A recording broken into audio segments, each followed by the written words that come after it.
Hey guys, I'm Randy. And I'm Daniel. We're two lifelong friends and musicians, but when we're not playing gigs, we like to talk games. And today on the Gaming Gig podcast, we're discussing, do gamers regret buying the PlayStation Portal?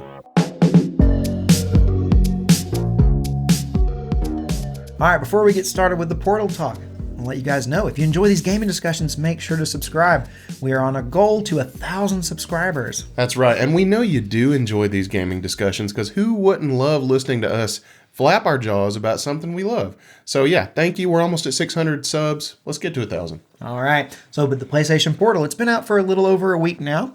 We've had some hands-on time with it. Specifically these hands. Yeah, and these hands. Yeah, it can get these hands. We both grabbed a PlayStation Portal. We both pre-ordered it quite a while. I think like day one when it was went on pre-order, we ordered it. Yes. But I'll tell you, reception of the PlayStation Portal has been mixed at best. Mixed at best, for show. Oh, for show. And we're going to go through and go through some polls where we ask people about the Portal and then also read some comments from people about the Portal. That's right. And if you play your cards right, we might even give our own personal take on it. That's right, we will. So, first poll I put out was, do you think the PlayStation Portal is a worthwhile purchase for most PS5 owners? That's right. At a whopping 89%, people said, no, bruh, I don't. And at an even more whopping 11%, people said, yes, absolutely, bruh. And I hate to say it, but I think that no matter what I think about the PlayStation Portal in terms of like how good it is or not, I think regardless of that, I agree. I don't think it's a worthwhile purchase for most PS5 owners because it is a remote play device. And I think that in general makes it a less valuable proposition no matter what. Yeah, I agree completely. I think, you've already got a phone, and if you've got a PS5, you've already got a DualSense. Yeah, I agree. It's not really worthwhile purchase. Not to say it can't be good, but right. And we'll get to that in a minute because I don't want to just give it away, but I have used it and enjoyed things about it. There's some things I don't enjoy about it. Same here. But overall, it is not a necessary thing. This is an enthusiast product. Yeah, and that might be an understatement. I mean, it's an enthusiast product, and it's like an enthusiast that. I mean, honestly, it's a redundant purchase because you already have all these things that can do this. Like it's enthusiast. It's like enthusiast. It has like a couple things about it that make it possibly worthwhile buying for some people. Mm-hmm. It has a couple things about it that make it potentially the best remote play device, maybe. Right.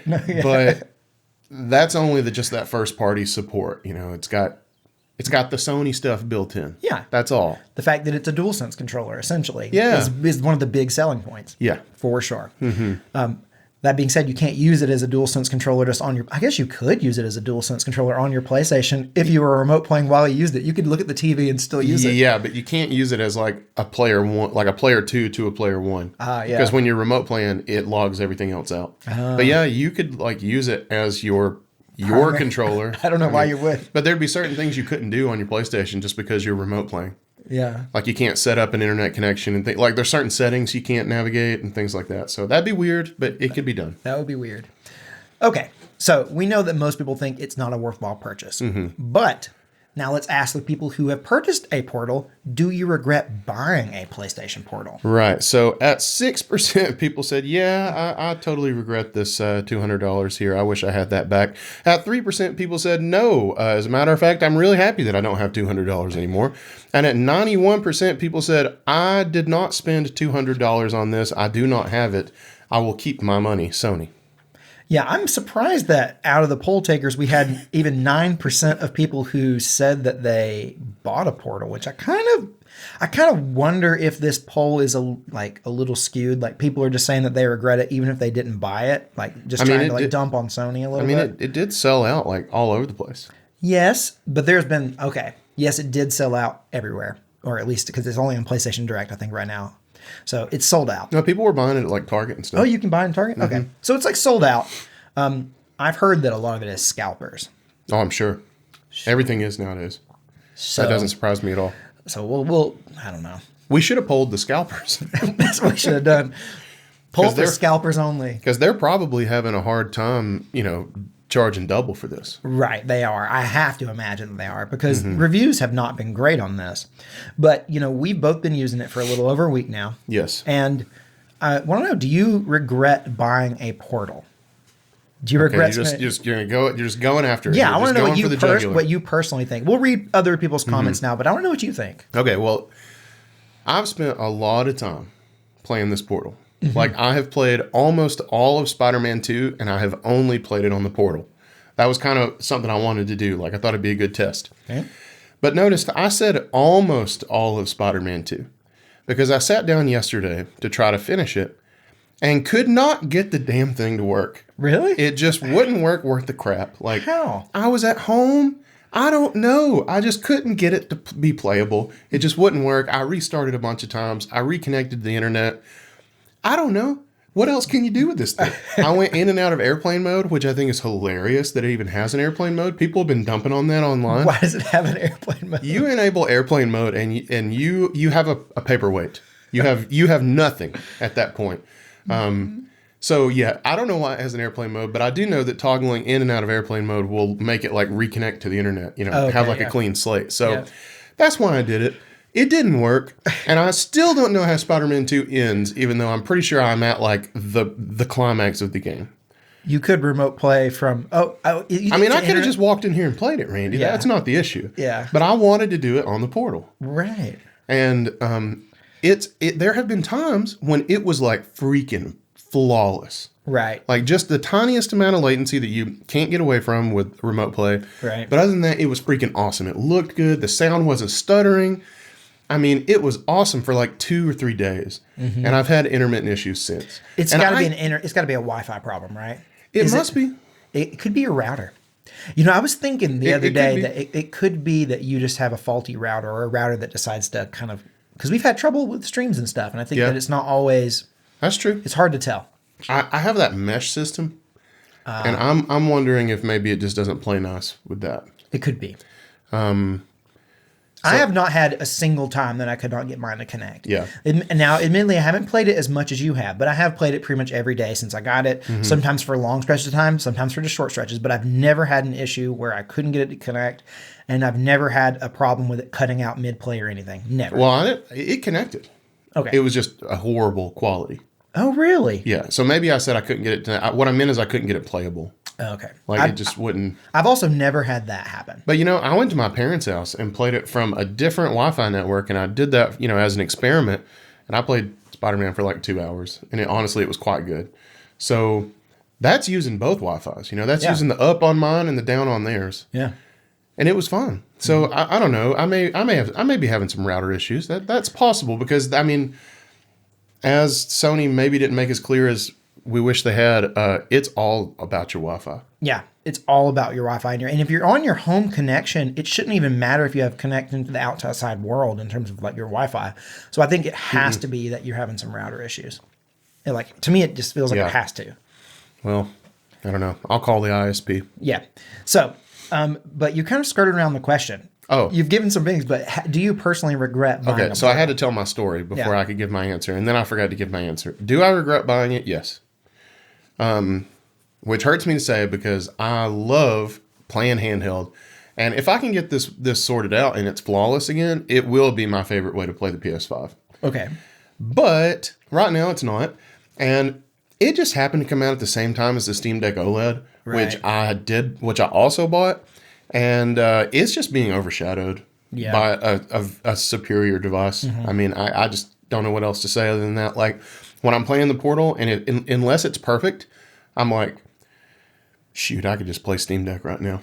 Right. Now, when it's perfect, I'm like, this game slaps. Yeah. But so do I regret it? Yeah, probably. If it had just dropped in the middle of like no man's land and it wasn't, competing with like my favorite device ever, maybe I wouldn't.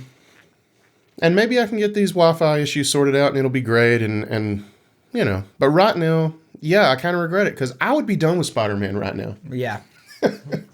I mean, you could have just come and played it, but it was that wasn't the point, Randy. The point was I spent $200 to be able to play it in there. I know, I understand. Well, my personal thoughts on like, do I regret buying it? I'm gonna have to go. I don't remember asking. Yeah, no, you haven't. Hey, Randy, do you regret buying a PlayStation Portable? Well, it's weird because like I would have to say, like, right now, like, gut reaction, like a week into using it, probably. Not because it hasn't been a good experience, because actually I've had like a damn near flawless experience, to be honest. Yeah. I just haven't had any issues with it. I've never had like a game not perform well on it or not remote play well. Everything is done well. Now, that being said, I did play Shadow of Mordor on it, and that game has input lag issues on the PS5. I'm playing the PS4, game, and that game has input lag issues when you're not playing it on the Portal. It has very bad input lag issues. So when you add the little tiny bit of input lag from the Portal, that game became unplayable, but it had nothing it was almost unplayable just on the PS5 in general. So, Gotcha. Actually, I found the input lag, at least in my house, to be basically unnoticeable. I really haven't noticed the input lag. Well, you remember that time I accidentally connected to your PlayStation and I called you and I was like, hey, man, am I on your PlayStation right now? And you weren't home? Yeah. And you were like, are you playing Grand Theft Auto? And I was like, no. Well, I reconnected and I did play some Grand Theft Auto on your PlayStation. And it worked really well. Yeah. I did play Grand Theft Auto. It's so weird because, like, apart from the first few days when I had mine and it was pretty much perfect, lately it has been better using that outside Wi-Fi. So I think you must have some issues here. I think you've got some router issues. I don't know what it is. Maybe maybe it's just an old router. It's not even that old. I know. I don't know. I'll tell you, I did buy a really fancy router, and my router was way more expensive than I ever wanted to spend on a router, but I went out. I don't rent it. I just bought one outright. And I think I spent like $200 on that router. Yeah, but it's Wi-Fi 6, you said, so it's kind of future-proof. It is. It's really good. And maybe it's time. Maybe it's time. So maybe I'll sell the Portal and buy a router. So, yeah, I don't know. I mean, I've played other games on it. Like, I've been playing a lot of Grand Theft Auto 3, the definitive edition, because I finally thought maybe they've got it worked out now. So I've been playing it. By the way, I love old Grand Theft Auto games. Oh, yeah, it's great. Those are so much fun. The 5 minutes I played on your PlayStation was very fun. Right. I've also played pretty much a good chunk of Sonic Superstars I played with the Portal, and that's a really fast-paced platformer, and I didn't notice the input lag being an issue. I had fun with it. So yeah, Spider-Man's fast, and yeah, the latency hasn't been a problem. I've only had a problem with that one game. And other than that, it's been fine. But I still, like, I've been, like, making myself use it. And what I've realized is that I always play on my TV. I mean, I like handheld. I like playing handheld, but it's not my preferred way to play. I really like it for when I'm, like, working throughout the day and I'm like, man, I just need to take, like, a 20-minute break and play some video games. I like having it just to pick it up and play there at my desk or something like that. So that is what I've been using it for. But that doesn't come up that often. Like, I haven't played that much of it just because it's not the way I play video games. Right. You know, I have a theory that if I moved my PlayStation back into the living room and it was hitting that main hub instead of the extender, I wonder if it would work better. Because I remember RGT, Sean in his video, RGT 85. Yeah, in his video, he also mentioned having a mesh system and how he had some problems. So I just wonder. I was just thinking. I do not have a mesh system. My router is mesh capable, but I just have the one router. Right. The one, like, Haas router. Well, I only have the one, and then I have one extender that's in my office. But you're playing your PlayStation off that extender. Correct. And I wonder if that's causing issues. But we're streaming Baldur's Gate, so, like, if I move my PlayStation back into the, you need to do what I do. Nope, it's not going to work. I was going to say you need to do what I do and run a really long HDMI cable, which is what I do when we play Why wouldn't that work? Well, the only problem is that your PlayStation controller has to be able to Bluetooth connect to your PlayStation. And from in here, it may work, but mine works fine for mine, but this is a longer distance.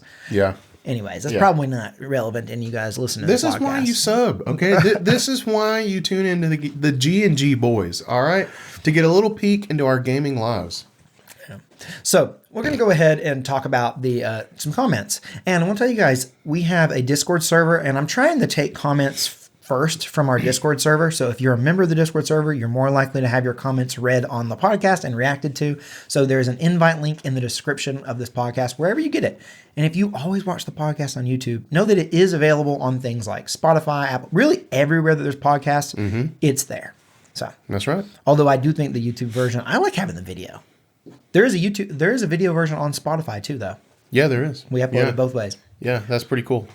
All right. All right. I'm going to hit you with Laninator's comment here, Randy. Okay. And it's a big, meaty one. It is. The Laninator said, this one is difficult for me to vote on one way or the other because I think it's very personal. He took it personal, man. Oh. I think it's great for someone that has to share a TV with their family and wants to game, or has their PS5 in an area of their home where they don't always want to play. For me personally, if I'm home, my TV is in my living room anyway, and I don't have to share the TV, so I'm just going to play on my TV. I think it would be a different story if the quality of the stream was better outside of your own home Wi-Fi.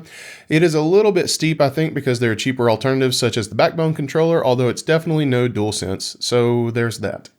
Yeah, saying the Backbone is no DualSense, which it definitely is not. No, the Backbone is no DualSense, but it is extremely convenient, and it is good. It's just a little uncomfortable. At least what I've not really played it. I've held yours, and that's it. It's not as comfortable. Yeah. I mean, it just can't be. But it's way easier to like have in your bag, and you know. But it'll drain your phone. I mean, that's a whole other issue. Yeah, there's a whole lot of things. Oh, by the way, I saw Backbones were on like right now. We're recording this the day after Thanksgiving. Black Friday sale. Backbones are on sale for like $60 or $70 right now. That's a great deal. Yeah, that's a great deal for something that can honestly do a lot nowadays, and it's only going to be able to do more as phones get better. This is a Laninator saying this actually was about the previous poll about like, is it a good purchase for PS5 owners, and saying like if it was better outside your own home Wi-Fi, but it seems to be pretty good from what you've done. It's way better than I thought it would be. Yeah, I couldn't believe it, honestly. And it is talking about it be a DualSense. It's super comfortable because it basically is just a DualSense chopped in half. Yeah, it is. I mean, people online, I've seen some people say, "Oh, actually, the grips are slightly smaller. It's not really just a DualSense." And I'm like, yeah, it is a little bit smaller. I've taken them side by side and looked at them. They look identical. There's like more space to the sides so that you can wrap around between the grip and the screen. Oh. But that needs to be there, and it feels great. So like, I'm saying there's more space. I get like they carved out some area. They've carved out some space, gotcha. But I do not think it made it worse at all. So yes, it's super comfortable. Yeah, super comfortable. The sticks being a little smaller doesn't matter at all because they still have full movement. These are not Joy-Con.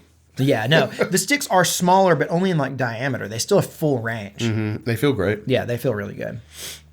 So, I don't know. Let's move on to Guy's comment. We got a comment from Guy who said, I'm kind of undecided as of now. Still waiting to check on some reviews now that it's released, but sometimes I would rather have something playing on the TV while I'm gaming, and it just works out better to have a show/YouTube on my TV rather than my phone. Things like grinding out Spider-Man Platinum, just going around open world and doing the side activities, etc. I feel like I really don't need to have it taking up my TV. I love multitasking while gaming, and the GBA was a big part of that when I got one. The Switch and Steam Deck were great purchases for me because they allowed me to do that, and I'm wondering if the Portal might do the same. Yeah, sounds like a man after my own heart. Yeah, that sounds exactly like you. Yeah. I love to like multitask while I'm playing a game and have YouTube going or have some music going and have it on, have it on the soundbar on the TV. Like I love that. I really do. Yeah, I don't do that at all. But I get, why you would enjoy that. It's just like, to me, I have such bad ADHD that if I had something else going on, I literally wouldn't be able to game. Yeah. Well, I do game a lot slower than you, and that could be a factor. That could definitely be a factor because something will happen and I'll be like, pause. Yeah. And I'll like watch for a second and then I'll be like, okay, this sucks. And I'll go back to the game. But yeah. No, I love to do that. I really do. I wish I could do that, but I just can't. My brain doesn't work that way. It's just more, it's more casual. Like you a long time ago on a podcast, you said, it's less leaning forward and more sitting back. Mm-hmm. And it is. It's much more like that. I think I'm more of a lean forward gamer. Yeah. You're such a sweaty tryhard. Oh yeah. Let me tell you about it. That's probably why he's so good. That's why I'm so good at video games. That's why I'm just the best. No, I play so many video games, but I suck at them. There are some things I'm good at. Like there are some games that I do feel like I'm actually pretty decent at. Mm-hmm. But it's never anything competitive. You know what I mean? Yeah. I'm like, I really enjoy the combat in like, say, Spider-Man 2. Like, I love the combat in that game. I feel like I was pretty good at it.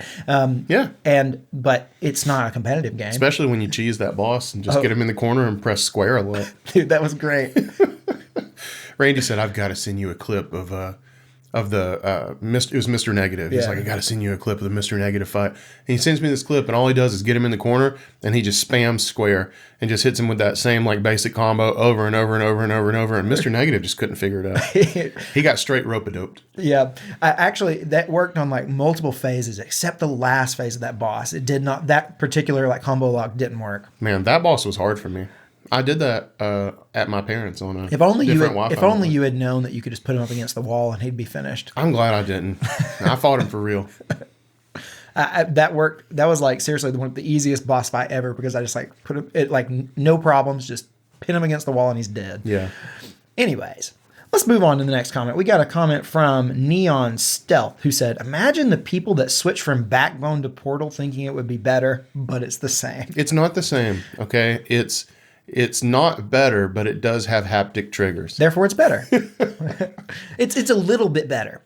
Is it worth upgrading over if you already have a Backbone? Ooh, that's a tough one. No, it's not. If you really love remote play, Yeah. if you like are always using remote play and you want the best possible remote play experience, it's not magic. It's not a magic device. It can't just like magically make remote play better, but it seems to be somehow just a little bit better, and I can't figure out how. Why can't so Sony has this like link, Sony Link thing. Yeah. That like the Their earbuds. exclusive Bluetooth thing. Yeah. Why couldn't they like leverage something like that and have some sort of direct connection where it would have some magic? Yeah. Like I don't know, the Wii U gamepad. Yeah. We're not the only people I've seen that have brought that up. No, I'm sure. There's a lot of people saying, why is the Wii U gamepad less latent than the 2023 PlayStation Portable? Yeah. It's weird because we're like on the brink of the technology being good enough, but we're just not there yet. Yeah, that's true. But we're much better than we used to be. I don't know if you ever tried to remote play like back when it first came out, like forever ago. Horrible. You want to know something else I heard? What? I didn't know this specification here. Do you realize that the PlayStation Portable does not have Wi-Fi 6? Oh, yeah, I did hear that. That blew my mind because why would the device that can only use Wi-Fi, why would Sony not put the current best technology in there? Money. They would have, they charge more. I understand that, but I think that's one of the things that like they've actually done right on it. I know $200 is steep. Yeah. But like I would have, obviously I would have loved it to be cheaper. Mm-hmm. But I do think that, a DualSense controller on its own is like $70. Yeah. So like add this screen in, I would have loved to seen it $150 like that. You can go back to the when they first announced it, I said I wanted it to be $150, but I know it's going to be $250. It wasn't. It was $200. Mm-hmm. I think they at least found an okay price point for this. I do too. But at the same time, they're making money on this, like making really good money. They're not selling this at a loss. No, I don't think they are. And, you mentioned that they stuck a screen in there. I do want to mention, I think the screen's really nice. Really good. Like, it's really one of the best looking non-OLED screens I've seen. I think, period. And if I hadn't just got an OLED Steam Deck, it would be the best new screen in my life right now. Right. But it is a really nice screen. It's a great screen. And the fact that you're remote playing it, like, I very rarely see any compression come along. It looks really high quality. It looks great. What if they had put a 720 screen in? Do you think that would have been that much worse? No, it wouldn't have been that much worse, and it probably would have been easier to. But at the same time, they put in 1080, and it seems to work great. Yeah, but what if they put 720 in, and maybe the tablet part gets cheaper, and then they can put some dang Wi-Fi 6 in there, and then like maybe keep it around the same price point. But I just feel like that would have potential for the future. I do that too. Now it doesn't have. Yeah, I do too. I think people would have complained if they had put out a 720 screen. I just think their haters would have hated. They probably would have, but haters already hated all over this. Yeah, I know. And like we all, I think that eventually they're going to let you cloud stream on this thing, right? I do think they will. So I couldn't believe that. I didn't even consider the fact that it wouldn't have the best Wi-Fi available. Yeah. So, yeah. I do think it's money. All right, let's read Jetplane's comment here, Daniel. Hit us with it. Jetplane, Jet with 2 T's, said, if you bought this just to play in your house, you wasted your money. Trying to find a reason to buy this is like trying to find a reason to get back with your ex. Well, now there's different... Sorry. I went to a dark place there. Yeah, I agree, mostly. I don't know. I think that probably I think this is meant to be largely played in your house. I think that's the prime reason to use it, is to play it in your house when you're not available to play at your TV. Yeah, and I do love that use case, but is it a reason to buy it? Not necessarily, because you can probably already do that. It's kind of what I'm saying. Yeah. But I have to say this, it's a convenience thing. It is. So like I've already said I regret buying it, but still, like, I will argue that it is convenient. It's more convenient than when I have remote play, like hooking my controller up to my computer or my phone or a tablet Yeah. or something remote playing. It's much more convenient than that. definitely more convenient than that. And I keep forgetting my point. I don't know. I don't even remember what I was going to say. I had This a is point. why- this- Okay. We're talking about how playing it in your house is the main reason for it. You know, Sony they've tweeted some things and been kind of weird about, like, where's the first place you're going to play your Portal? You know, like, they're encouraging you to play at other places. So, and like I've said before, it worked better than I thought it would from other places. So, Yeah. you know, you can do more than just play in your house, I guess is what I was trying to say. I've tried to remote play from other places other than my house, and I've never had a good experience. Never once. I hadn't either until the other day Well, there you go. with the old Portable. Maybe they figured it out. Well, let's move on to Progs here. Prog says, works great for my use case. Chilling in bed or somewhere else in the house playing games like turn-based, 2D side-scrollers, visual novels, or other games that I don't feel necessarily have to play on a giant screen. Yeah, I mean, that's those are great use cases. I think those are probably the best type of games to be playing on those, especially things like turn-based games. Yeah, I played several hours of Baldur's Gate on it, and it's great. Right. It's great for that. Because you don't need a single fast twitch muscle in your body to play that game. I haven't played it with a game that I felt like would be a good use case. All the games I've played on it have been like games that I feel like you probably do need to have fairly quick reaction times. And if those play well, I know that games that don't require those will play just really, really well. Right. Yes. All right. All right. Well, it's time to tell the people again that not once, not twice, but thrice a week, we stream on Twitch. We do it on Tuesdays, Thursdays, and Sundays. Come hang out. We'd love to see you there, guys. There's a link to the Twitch channel in the description of this podcast, too, if you don't want to go searching for it. Yeah, go ahead and left click that bad boy. No, as a matter of fact, right click it, click open in new tab. Unless you're on a mobile phone, in which case, who knows what you do. Okay, so BioRoots said, I just hope that it's well advertised on the box that you need a PS5 for this to work. I bet a lot of people are going to buy that for their kids at Christmas only to find out it's not working without a PS5. For a few more money, you can get a Nintendo Switch that actually works by itself. Yeah. Just a few more money. I read this comment and I thought I liked the few more money part. That made me a few laugh. more money. That made me laugh twice this week. Yeah, it is on the box, Barely. but it's not prominent. It's like on the bottom right, it has a little picture of a PS5 and it says PS5 and then a Wi-Fi symbol and it says required. So That's it. that is really it. And I mean, when I was a kid, my mom could have easily fallen into that trap. Easily. If I didn't have a PS5 and she was like, "Oh my God, he loves his Game Boy," you know, like this would be a great way for him to play PlayStation games. He's been begging to me to buy him a PlayStation 5 forever. This would be so much better. Right. Look, it's got little Astro on the front. It's so cute. You know, Yeah. I think that's going to happen to some people. No, I like how in my scenario, the mom knows who Astro is. And she knows the PlayStation little Astrobot who has been in like 2 games. My mom would have been like, "Why does Mario look like that?" Why is Mario a robot? Yeah. That'd have been what my mom said. Yeah, I don't know. You're right. I mean, like comparing this to the Switch, I mean, like that comparison is an easy one to make. I would rather buy it's not even for a few more money. You can, for the same money, you can buy a Switch Lite as a Portal. Oh, that's true. So you don't, I mean, like if you're wanting to be like, I need to get into gaming, obviously you don't buy a Portal because unless you have a PS5. Yeah. This Nintendo Switch Lite is a much better purchase. Oh, You can man. play like, talk about a great library. Oh man, the Switch is so stacked; it's ridiculous. So yeah, buy a Switch for sure, or just save up even more money and buy a Steam Deck. Ooh, OLED. There you go. The new Steam Deck OLED. We're gonna have to talk about that sometime. We're going to, well, yeah, we will. We will. All right, we have a comment here from EO Pedro Zabel, who said, I don't know how to pronounce that. If you have an iPad or a tablet, the screen size will be bigger and all you need is the remote. You should already own one because you need a PS5 or use a smartphone and you'll be more mobile and less chances of breaking. And that's what you were saying earlier. If you already have a PS5, you have a controller that can connect to anything. Yeah. And you can just remote play from that. Yeah, it's a redundant purchase, no matter what. Super redundant. Yeah, everybody who's found their way to the Gaming Gig podcast, I bet you guys got a smartphone. So there you go.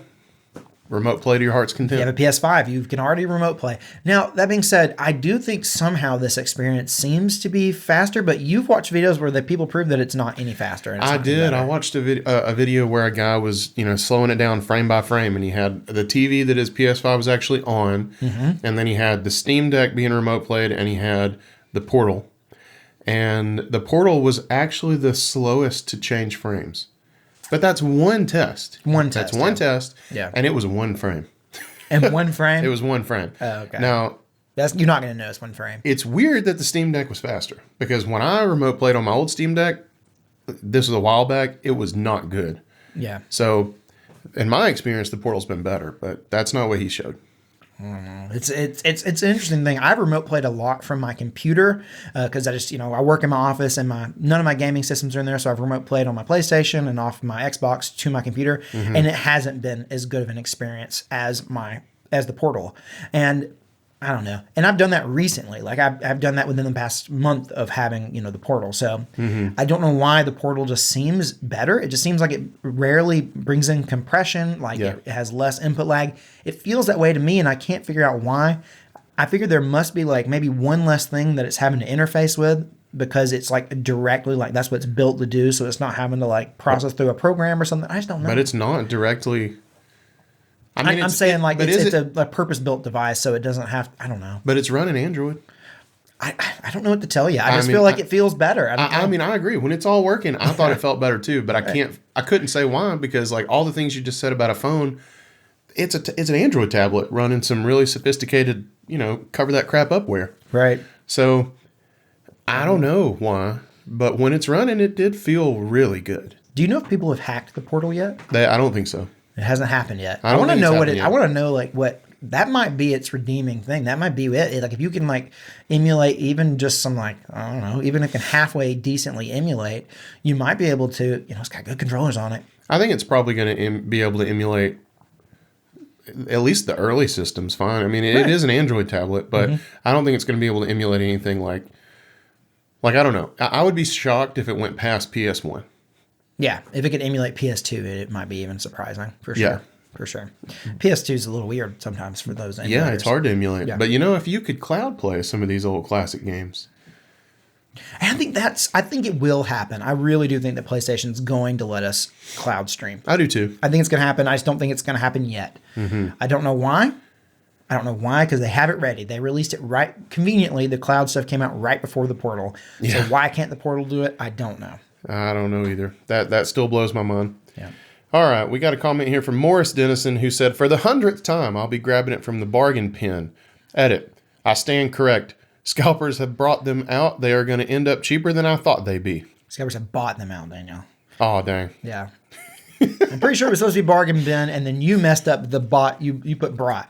Scalpers have bought them out. Yeah, scalpers apparently are buying them out. Scalpers are bringing them out, guys. What's up, scalpers? No, yeah.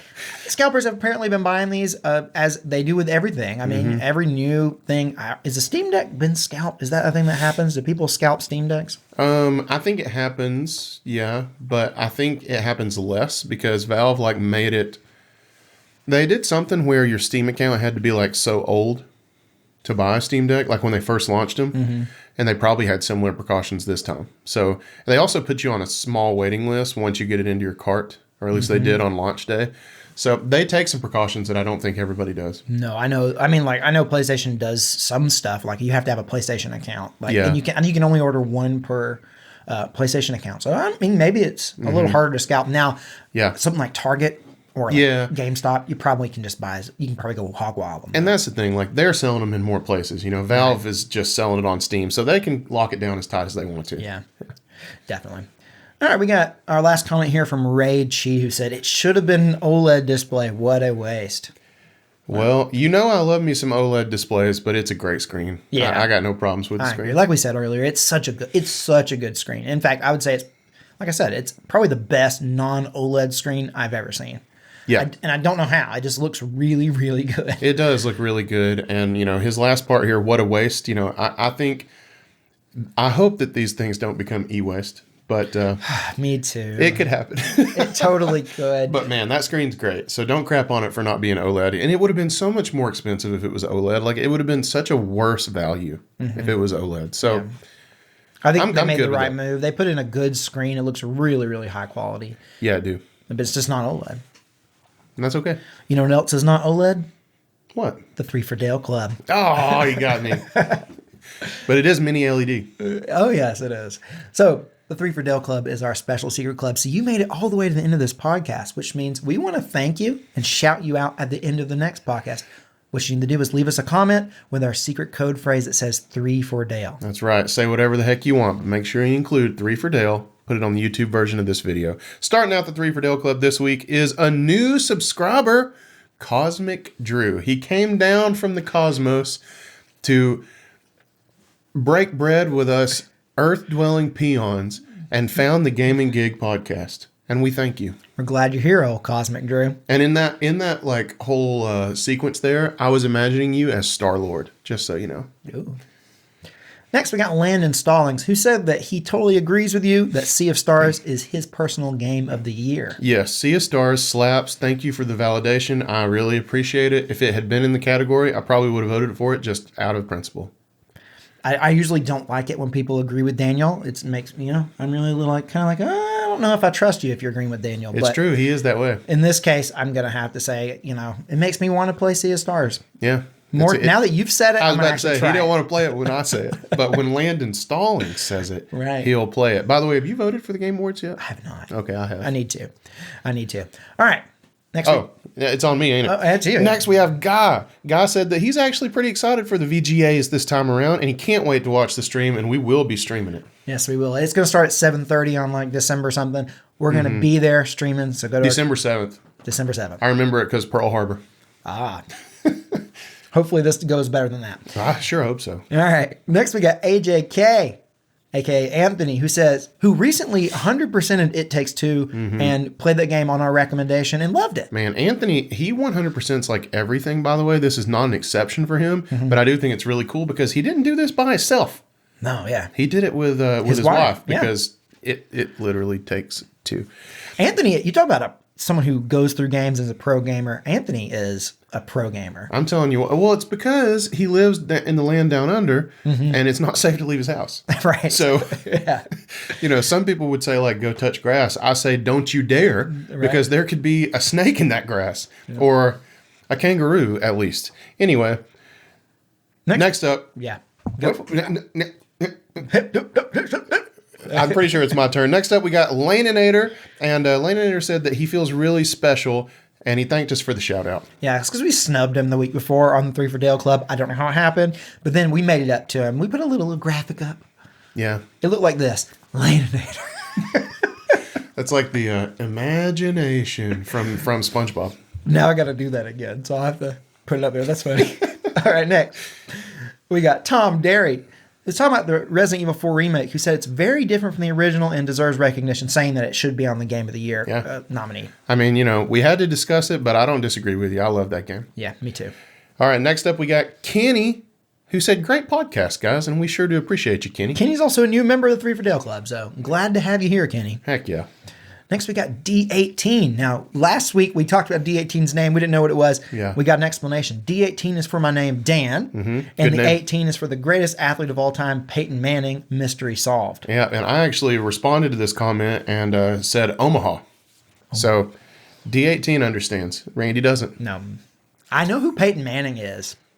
Peyton Manning, one of the things that he would say, he'll say he was counting down the snap or whatever, he'd be like, 42, blue, 42, Omaha.